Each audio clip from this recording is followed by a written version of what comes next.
The conflict in Sudan has entered one of its most volatile phases yet, and the downing of a Russian Il-76 military transport aircraft marks a moment that shocked regional observers, military analysts, and global governments watching the fragile situation unfold. In the early hours of the morning, reports began circulating across local channels that a large military aircraft had been struck shortly after entering Sudanese airspace. As the sun rose, confirmation slowly emerged. A Russian Il-76, operating under military designation and believed to be carrying equipment, supplies, and personnel, had been brought down by rebel forces. All crew members on board were killed.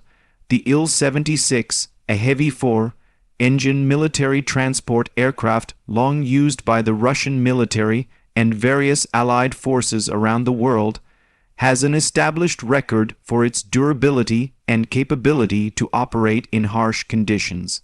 Its presence in Sudan immediately raised questions about the nature of Russia's involvement, logistical support, and the objectives of the mission. For days prior, rumors had already been circulating about increased foreign military activity in Sudan, as both sides of the conflict intensify their efforts to secure strategic advantage. This aircraft's mission, destination, and cargo remain subjects of speculation, but what is confirmed is that it never completed its route. Minutes before impact, witnesses on the ground reported hearing the aircraft's engines under strain, followed by a sudden flash in the sky. Some claimed the aircraft was flying unusually low, which could suggest it was attempting evasive maneuvers, or had already been compromised by ground fire. Others described the moment as abrupt, a single strike followed by an expanding plume of smoke that trailed downward as the Il-76 lost altitude. Within moments, it plummeted toward the earth, crashing in a remote area controlled by rebel factions who, shortly after, issued a statement claiming responsibility. The rebel leadership asserted that the downed aircraft was carrying military supplies intended for Sudanese government forces. According to their statement, this was not an accidental strike, but a deliberate operation using targeted anti-aircraft weaponry. Although independent verification remains challenging due to restricted access to the region, military experts say the rebels have, over the past year, obtained or captured more advanced weaponry, including systems capable of engaging large aircraft. Their growing tactical sophistication has shifted the balance in a conflict once thought to be heavily one-sided. Russian officials responded within hours of the incident, confirming the loss of the aircraft and crew. Their tone was serious but measured, avoiding direct accusations while emphasizing the legality of the mission. They described the crew members as seasoned professionals carrying out essential duties. Russia's Ministry of Defense also expressed that retaliatory actions or increased military support to Sudanese government forces remain possible options should the investigation confirm hostile engagement. International analysts interpret these statements as a sign that Russia may reassess its posture in Sudan, potentially deepening its involvement. The Sudanese government, meanwhile, condemned the rebels' actions, calling the shootdown an escalation that threatens regional stability. Officials insisted that the Il-76 was operating within international norms and was supporting humanitarian and logistical operations, though they did not provide specific details about the aircraft's cargo or manifest. Their narrative frames the rebels as destabilizing forces with external backing, determined to undermine Sudan's sovereignty and security. Rebels counter this narrative by asserting that the government is heavily reliant on foreign military assistance, while they themselves are fighting for autonomy and political reform. This information war, competing narratives, conflicting claims, and limited transparency makes it difficult for outside observers to fully assess what occurred. What is clear, however, is that the incident carries symbolic weight far beyond the loss of a single aircraft. It signals the intensifying militarization of the conflict, the growing capabilities of rebel forces, and the vulnerabilities of foreign aircraft operating in contested zones. It underscores how Sudan's internal war continues to draw in external players, directly or indirectly, raising fears that the conflict could morph into something far more complicated. As news spread, global reaction varied.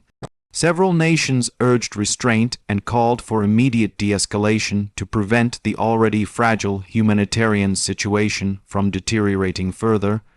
The African Union expressed deep concern, calling for independent verification and stressing the urgency of renewed dialogue.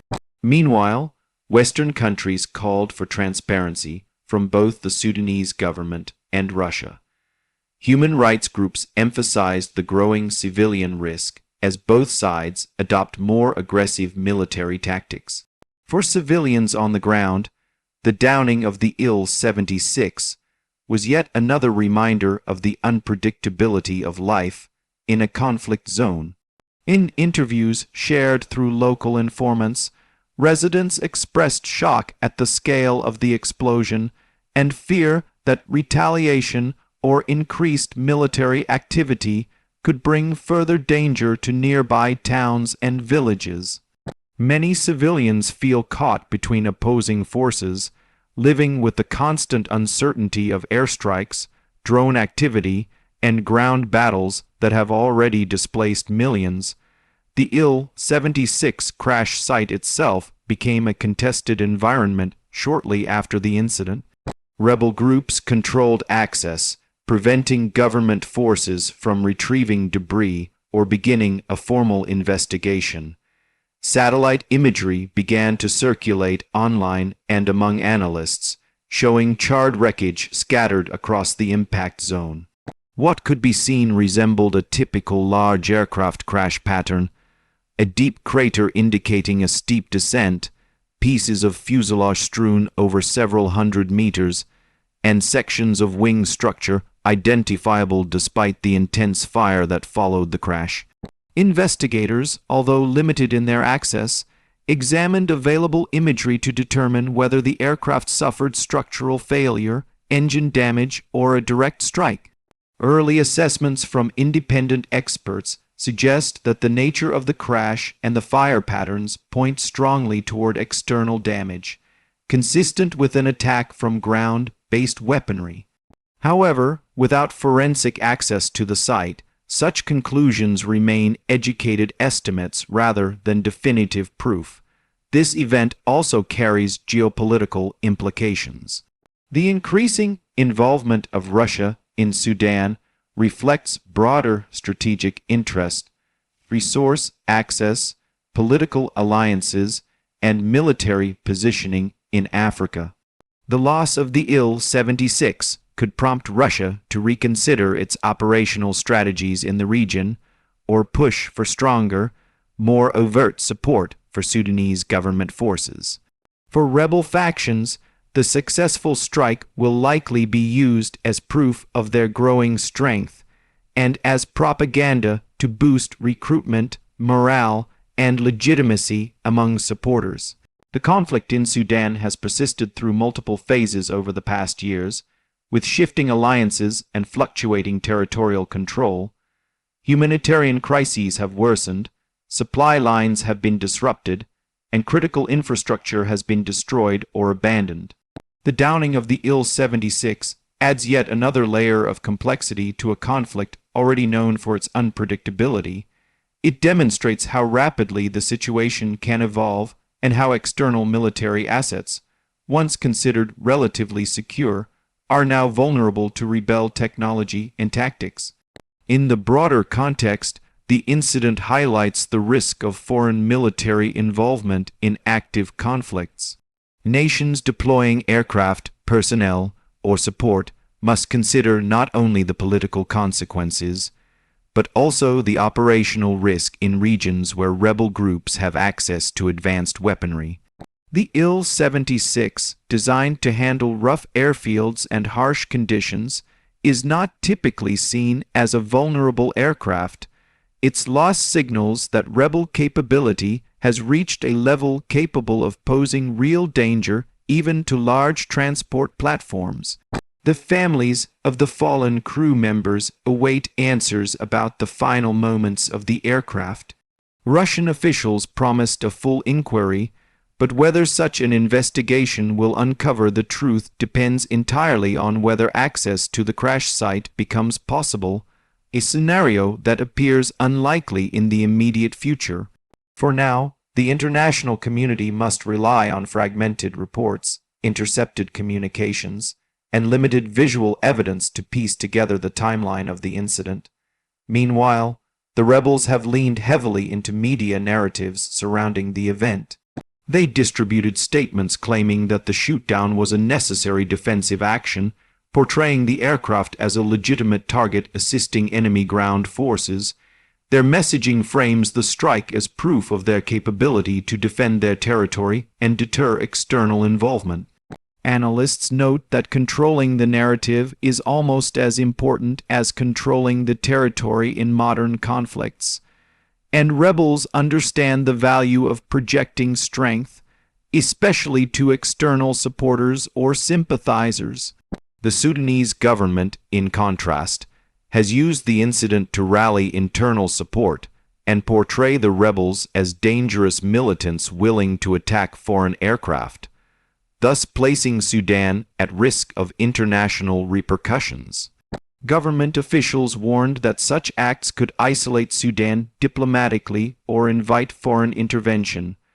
For them, framing the rebels as reckless actors helps justify military escalations and appeals for more international assistance.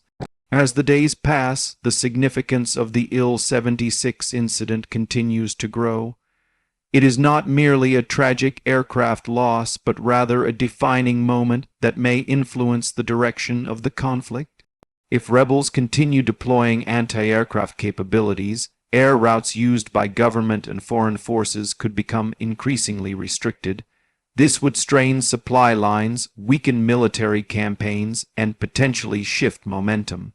Conversely, if the government receives more foreign support as a result of this incident, the rebels may face greater pressure and retaliation. The humanitarian impact also cannot be ignored. Air routes are often essential not only for military operations, but for humanitarian aid deliveries, food, medical supplies, and evacuation missions. If the skies over contested territory become too dangerous, humanitarian agencies may be forced to suspend or reroute critical support, leaving vulnerable populations at even greater risk. Ultimately, the downing of the Russian Il-76 underscores how fragile, complex, and unpredictable the Sudan conflict has become. It demonstrates the extent to which the war has expanded beyond internal divisions to involve foreign actors whose presence complicates an already volatile environment. This incident will likely be studied by military strategists, policymakers, and conflict analysts for years to come, not only for its tactical implications, but for its demonstration of how quickly an already unstable situation can escalate. As the world continues to watch, the fate of Sudan hangs in a precarious balance. Whether this event becomes a turning point that leads to renewed negotiations or deeper militarization remains to be seen. But what is certain is that the loss of the Il-76, the lives of the crew members, and the message sent by the rebels will reverberate far beyond the crash site. The conflict's next phase will be shaped by the reactions of all involved: government forces, rebels, foreign allies, and the international community struggling to find a path toward peace.